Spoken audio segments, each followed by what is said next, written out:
สบายดีพี่น้องวันนี้พามาอัปเดตเงาะพันธุ์โรงเรียนปลูกไปได้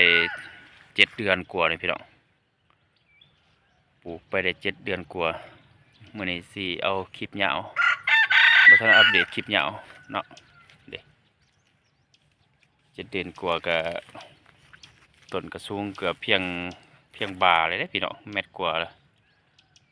เนาะเดี๋ยวพอสูงเลยเนาะผู้ใดมีพื้นที่ก็ไปปลูกพี่น้องเงาะพันธุ์โรงเรียนกับบริญญาผู้ใดเนาะค่อยปลูกก็คุดคุ้มธรรมดาบกกวางบ่หรือผู้ใดดอกประมาณ40-50 เซนเท่านั้นนะใส่ฝุ่นขอกเนาะใครมีฝุ่นขอกก็เลยเผาเก็บใส่ผู้ใดมีฝุ่นขี้งัวขี้ข่วยนั่นก็ใส่ไปเนาะพี่น้องใหญ่เนาะปีแล้วนี่เนาะปลูกวางเดือน6นี่แหละพี่น้องเห็นบ่ใหญ่เติบแล้วก็ง่ายอยู่ปลูกมันก็บ่ยากไปได้แต่ว่าก็ซอยรดน้ำได้ยามแล้งหาเมียรดน้ำให้ติดตั้งระบบน้ำแต่ว่าสิใส่น้ำหยดถอดเบิดเลยน้ำหยดตอนนั้นซื้อท่อ PE มาแลนน้ำหยดมันตันเพิ่นก็บ่ฮู้แปลงเนาะเฮ็ดง่ายแต่ว่าบาดมันสอมาแล้วเราบ่จักแปลงก็บ่ได้ผลคือเก่ายิ่งสู้แล้วใส่ระบบแก่ท่อแลนก๊อกน้ำไว้เป็นส่วนซื้อท่อน้ำมาไว้2 สุดนะสุดละ30 เมตรลงทุนแบบนี้ง่ายก่อนประหยัดก่อนใส่ให้งานใส่เวลาจัก20-30 นาทีต่อตอนเนาะหมุนหดประมาณ2 ตอนนั่นแหละ2 ตอน 3 ตอนดึงท่อใส่กันกับพอดีเนาะใหญ่เลยเด้พี่น้องเห็นป่ะว่าเอาขี้ไก่ง่วงมาใส่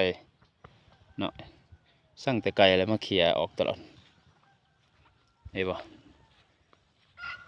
ปีแล้วได้15 ต้นหนึ่ง65,000ได้ปีกายเนาะใหญ่อาจจะรอดใครมีเฟื่องเนาะมีเฟื่องเอาเฟื่องมาถมเหงาบาดทั้งหดยำแดงเพราะมันเก็บปุ่มซุ่มซอยอันนี้เอาหญ้าเอายังใส่แต่ว่าไก่ก็เคลียออกอยู่ตลอดเอาใส่ไก่เคลียเอาใส่ไก่เคลีย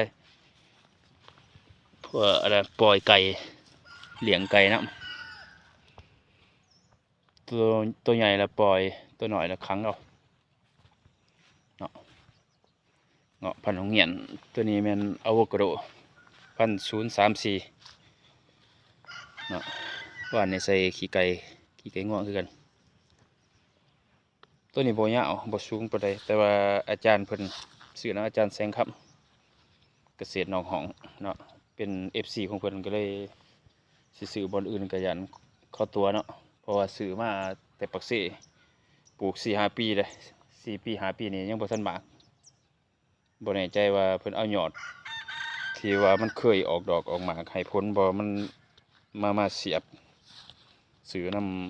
ำออนไลน์เนาะตัวนี้ซื้อนำอาจารย์แสงคำเลยโดดบ่กล้าซื้อนำผู้อื่นแล้วบัดนี้อะโวคาโดเนาะเฮาซื้อนำคนที่เขาเจ้าฮักเรื่องอะโวคาโดโดยเฉพาะโลดเนาะ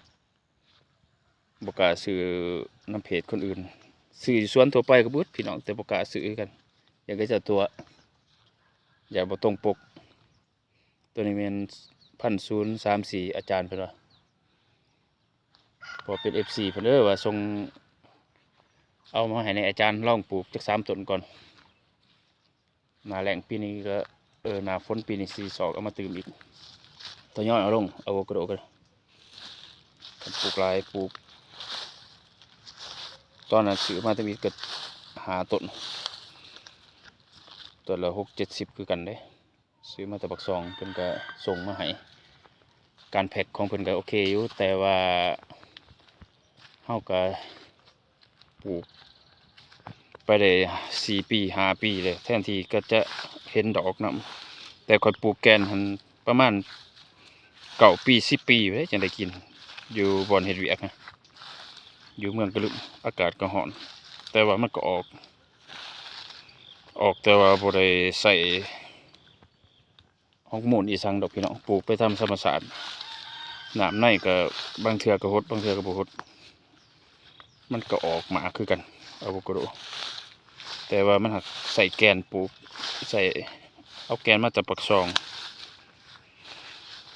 น้องหักเอามาให้กินแล้วก็เลยกะแกนไว้เนาะปลูกไปก็ออกคือกันตัวนี้มันมะเงาะพันโรงเรียนและพันโรงเรียนบ้านเฮาเนาะซื้อน้ำเพจที่เสื้อถือได้เนาะตีหน่อยอารมณ์ดี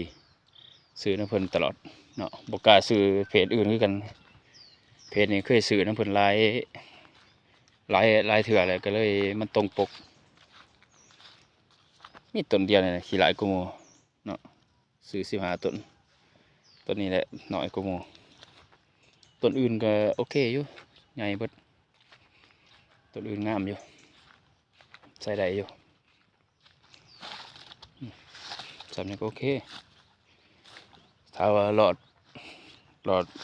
ฤดูแล้งนี่ก็แสดงว่าเขาฤดูฝนปีสิมานี่ก็เล่งปุ๋ยเพิ่นอีกน่าจะใหญ่เลยสั่งตะไก่นี่เขียดออกตลอดเนาะปลูกห้างได้พี่น้องปลูกมะเงาะอย่าจะไปปลูกทีเด้อเขาศึกษาอยู่ในช่องแต่ละช่องของเพิ่นเดี๋ยวจะไปว่าเปลืองพื้นที่เด้จะไปปลูกทีมะเงาะนี่ปลูกกว้างๆโลดปลูกห่างๆโลดระยะปลูกของข่อยนี่แม่นนะ7x8เนาะเมียว่าโอ้ยปานนั้นยังว่าทีอย่าเอา10 เมตรพุ่นขอว่าโอ้ยห่างกว่าหันบ่ได้แล้วข่อยมันพื้นที่แห่งน้อยสิไปเบิดไปอีกแหละแต่15 ต้นนี่ยังได้เท่านี้พี่น้องนี่สิถ่ายยาวๆให้เบิ่ง15 ต้นเนาะ3 แถวได้แต่3 แถวละอันน่ะหาเนาะ6ถึงหมากอะโวคาโดพอดีเป็น18 ต้นปีนี้ได้18 ต้นถึงอะโวคาโดอะโวคาโด3 ต้นพี่น้องมะเงาะ15ปลูกไว้ก่อนมันได้ผลทยอยปลูกไปเนาะเฮาทุนบ่หลายเฮ็ดนั่นเฮ็ดนี่แน่ก็แบ่งไปใช้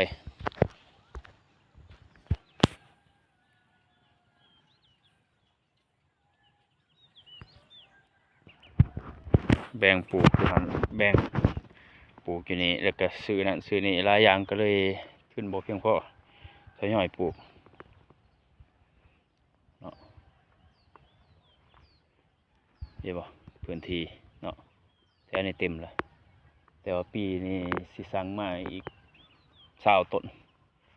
สิปลูกซับไปเลยบาดนี้ปลูกไปทำคันสาพุ่นปลูกไปเลยเนาะบ่ให้ไปแถวงามกระยามันเนาะเห็นบ่ตัวนี้แถวก็บ่ซื้อปานใดคันว่าทรงภูมิบาดมันใหญ่ตามเบิ่งในช่องกระเจ้าหันแม่นระยะ8 เมตรนี่แม่นมันอยากจู๋กันเลยพี่น้องสำหรับมะเงาะมันจะงามันออกตากออกเนาะบ่คือมักซิดาคือสวนซิดาเนี่ยเฮาแต่งหรือคือกันนะมะเงาะกับเพิ่นว่าแต่งได้คือกันเนาะตกแต่งถ้ามันออกทรงผมกวางใหญ่หลายเฮาก็แต่ง